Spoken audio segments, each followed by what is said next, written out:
Okay. Meeting is in session. Let's all stand for the pledge.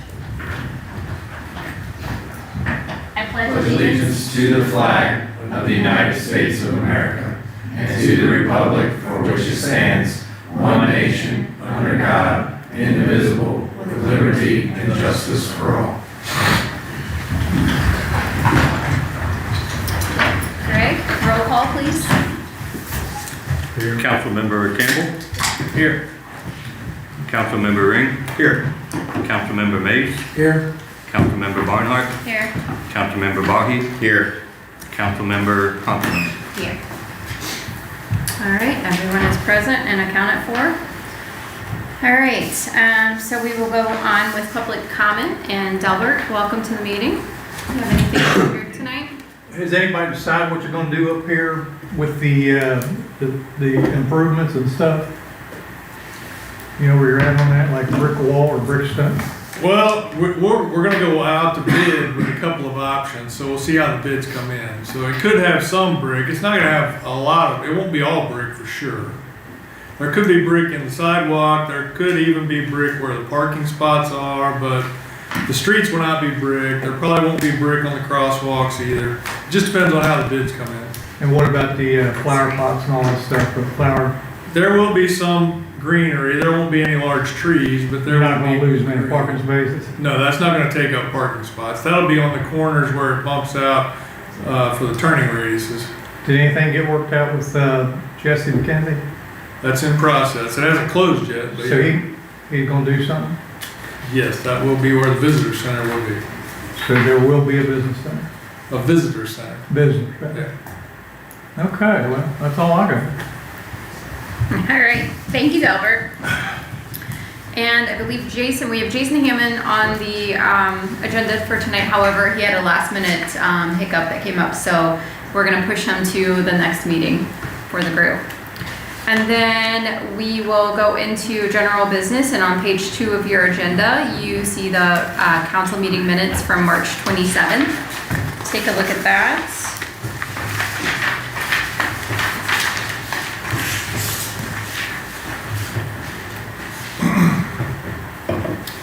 If there are any revisions, please let us know. If not, we'll certainly entertain a motion to approve when ready.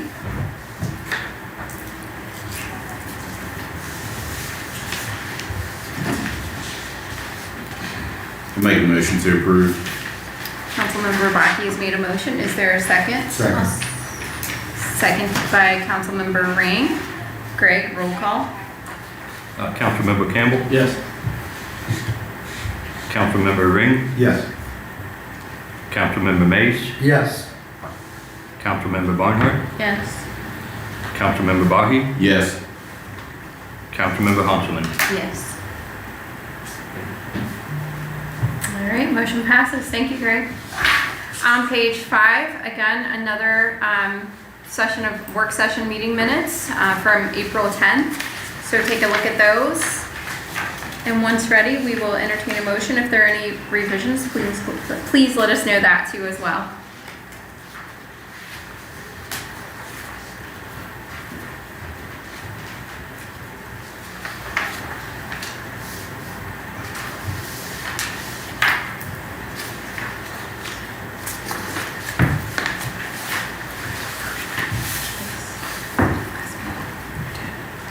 Make a motion to approve the minutes.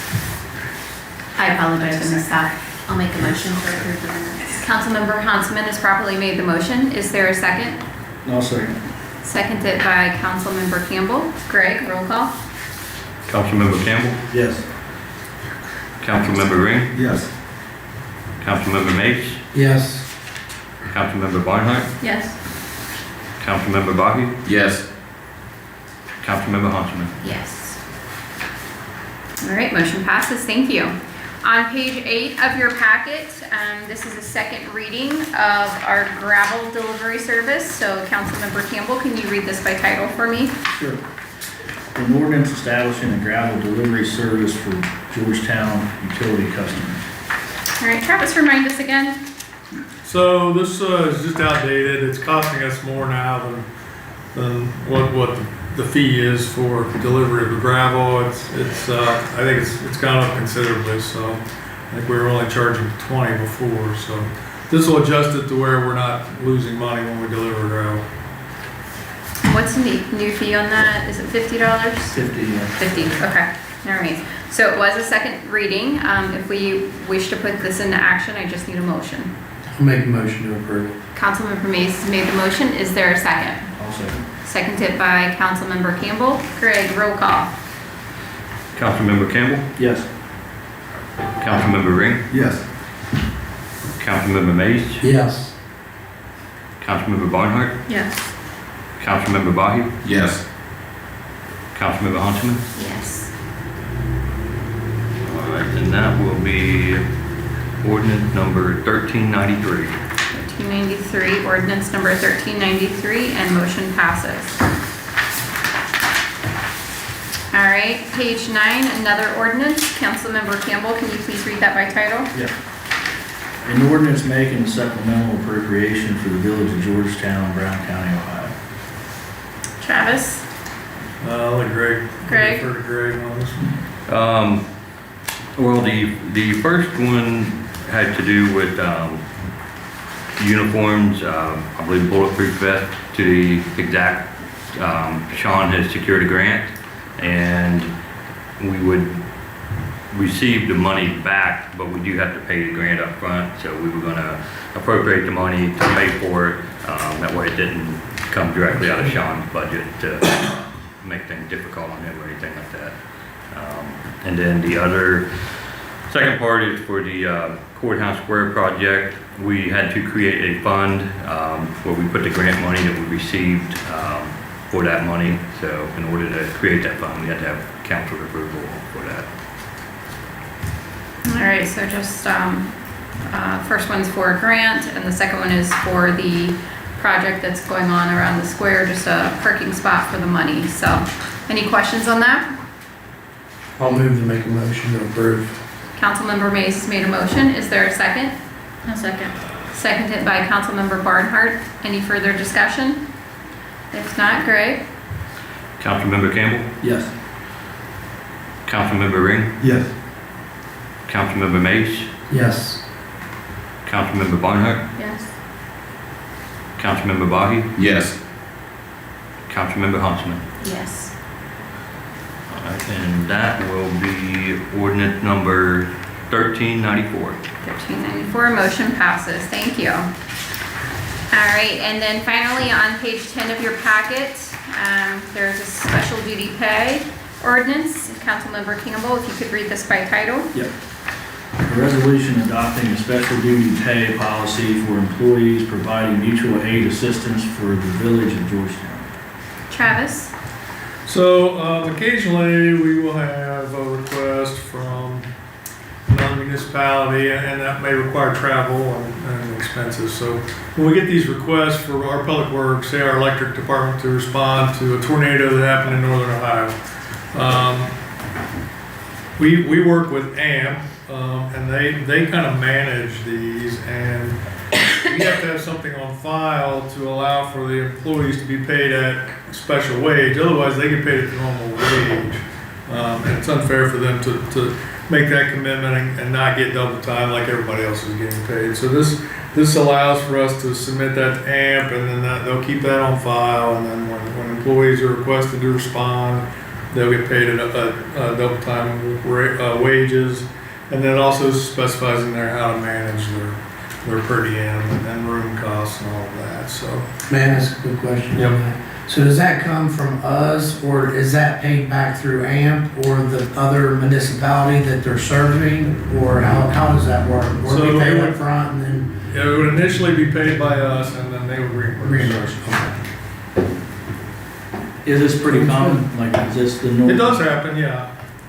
And yeah, this is common. I think everybody that responds has an agreement like this in place. Otherwise, you're not gonna get people to volunteer to go if they're normal. But we get reimbursed ultimately. We're just paying up front. Yes, until that's reimbursed. correct. It also addresses if we have a tornado or a situation Right. here, our employees will get paid for the time that's not their normal pay, meaning if it's after hours. So So I think that's important as well, because otherwise we don't have a policy. You would have to vote, and in an emergency, that's the last thing you want to worry about. I'll make a motion to approve. Councilmember Mays has made the motion. Is there a second? A second. Seconded by Councilmember Baki. Greg, roll call. Councilmember Campbell, Yes. Councilmember Ring, Yes. Councilmember Mays, Yes. Councilmember Barnhart, Yes. Councilmember Bahi, Yes. Councilmember Huntsman. Yes. And this will be ordinance number 1395. It's a resolution. It's a resolution. Oh, It says ordinance at the top, so that comes to text. An ordinance number or resolution? That's number? just, that can be corrected. The language in the actual document says resolution. Does. so a resolution. Yeah. Yeah, We will be resolution number 1405. 1405. Thank you for pointing that out. All right. Thank you. Can I have that number again, please? 1405. 14. All right, thank you. All right. Thank you, guys. All right. So at this portion of our meeting, we would go into our roundtable portion. And I'm going to start with our two chiefs in the room. So I'm going to start with Chief Enlow. What do you have? Anything for the group tonight? Okay. Chief Rocky? I'm good, Mayor. All right. Thank you. Councilmember Mays, anything? No, not at this moment. Okay. Councilmember Ring? I would like to make a resolution, or not a resolution, make a motion that we go into executive session about discipline policy. Do we have to read, is there numbers or? I looked something up. I don't know if it's the right numbers. Ohio Revised Code, section 121.22 G1. G1. To consider the discipline of a public official? Yeah. Okay. Would we like to finish roundtable first, maybe, and then do that? Fine. Okay, so there wasn't a second for the motion yet, however, let's do roundtable and then we'll come back to that.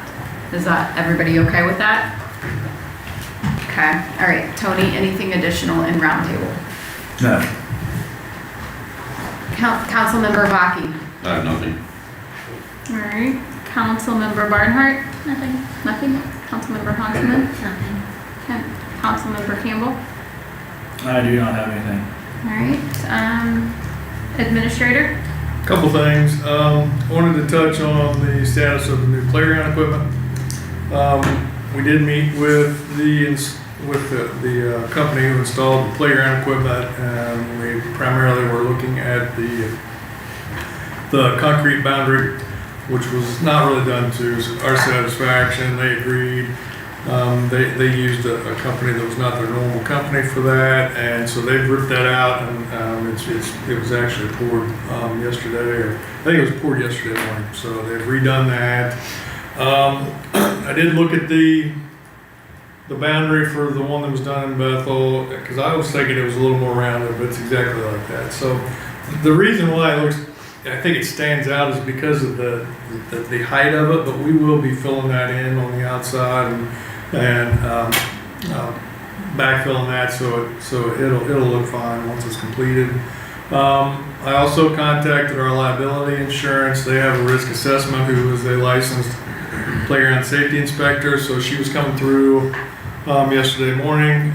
So she stopped and did an assessment on it. She pointed out quite a few small things to address, so I'll be sending that back to the installers to make sure everything is buttoned up before they get final payment. So, there had also been a question come in about whether there was a need for an additional fencing with that out front there. If that was along a residential street, maybe, but she agreed that, with the walk path there, and then we have the posts with the cabling, that's sufficient as far as liability goes for it to be inside, the parking area that's inside the park. People should be paying attention. So as far as liability, we're sufficient there, but council could always make a determination that they wanted more separation, so, that's something we'll discuss in the future, but as far as our liability insurance carriers goes, she's okay with it as it is, so. We will, keep an eye on that though, make sure everything's buttoned up before they get payment. I just want to touch on property maintenance code. I'd like to cover that next time at next month's work session. So if you do get a chance to review that, please skim through that. If you have any questions before the next meeting, you're welcome to come see me one-on-one. If not, we'll go through it starting at the next work session. We've had several instances recently where we could have used that special events application, so I'd like to kind of get some feedback maybe at the next meeting about what needs changed or what you didn't like so that we can hopefully get that reestablished.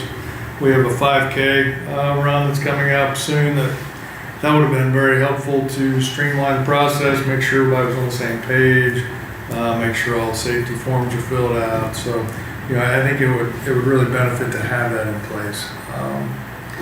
And even, we recently had someone request a residential street blocked off for a block party. If we had that, they could fill out those sections. It goes to the fire chief, goes to the police chief, and everybody's aware of it. We have documentation that it was addressed. So I would like to get that back. Whether we have a fee or not, I don't think that's the important thing. It's just documenting that it's covered. So, reminder coming up May 6th, we have issue 2 on the ballot for renewal, and I would ask that everybody vote for issue 2. That is funding that comes back to villages for infrastructure upgrades.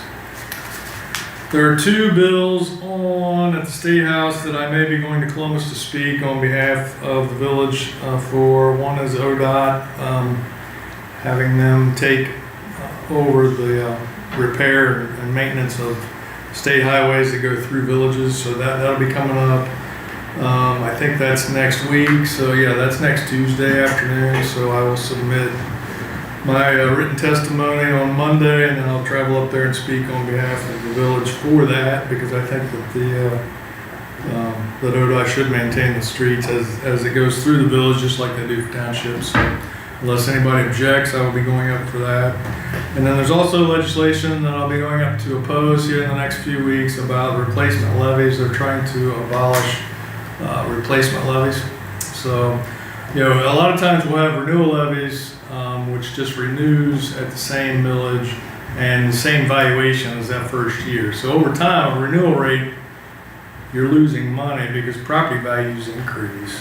So it's set on that first year. So a replacement levy is used to kind of reset that so that you're collecting, say it's a $500,000 levy, then it's still a $500,000 levy, but it will increase because property values have increased. And you need to do that occasionally because the cost of the services increase that you're using to pay for those. You're using that levy money to pay for. So it's a tool that we need. They're trying to get rid of it because they say that people don't advertise that it's going to cost the homeowner more, because they'll advertise that it's a $500,000 levy. It's still going to be a $500,000 levy, but they don't say that your taxes could increase. So I think they just need to force clarification on how these are presented. Some of that has to do with the Secretary of State on how the ballot language is listed. I think that they can address that. I think there are ways to make sure that it's clearly given to the people to vote without just eliminating it. So I will go up and oppose that testimony when that comes up. And I think that's all I have. I would like to comment on the concrete work around. It looks so much better now. I'm glad they told me. So they have forms on? Yeah, it's straight now. That was bad. It was really bad before. And I think they even shortened it, so it looks a lot better Okay. aesthetically, so looks good. Where was that? At the park, around the new playground equipment. I thought they were going to do rubber chips. They weren't. I thought. No, we could always switch to that, but that's not what we asked for. Any additional questions for Travis? The posts and the cable, that's to keep cars from running through there? It's just a separation to keep kids from wandering off. Kids play in that grassy area now, so I'm not sure that that's a big issue, but that's something the council could always consider. Yeah, the posts are to keep cars from going in, and then the cable keeps kids from running out into there. Travis? Sure. Solicitor, anything for the group? No. All right.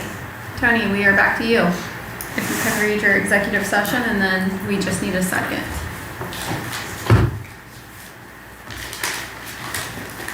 I'd like to make a motion to go into executive session pursuant to Ohio Revised Code, Section 121.22G1, to discuss the discipline of a public official.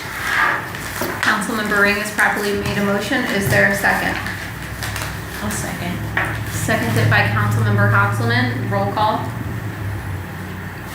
Councilmember Campbell, Yes. Councilmember Ring, Yes. Councilmember Mace, Yes. Councilmember Barnhart, Yeah. Councilmember Bobby, Yes. Councilmember Huntsman. Yes. All right, motion passes. So we will go into executive session. We are actually going to go straight across in the room, across across from here. So if you guys want to pick up and move, and Delbert, you may be a few minutes. Hey, referee. No referee needed.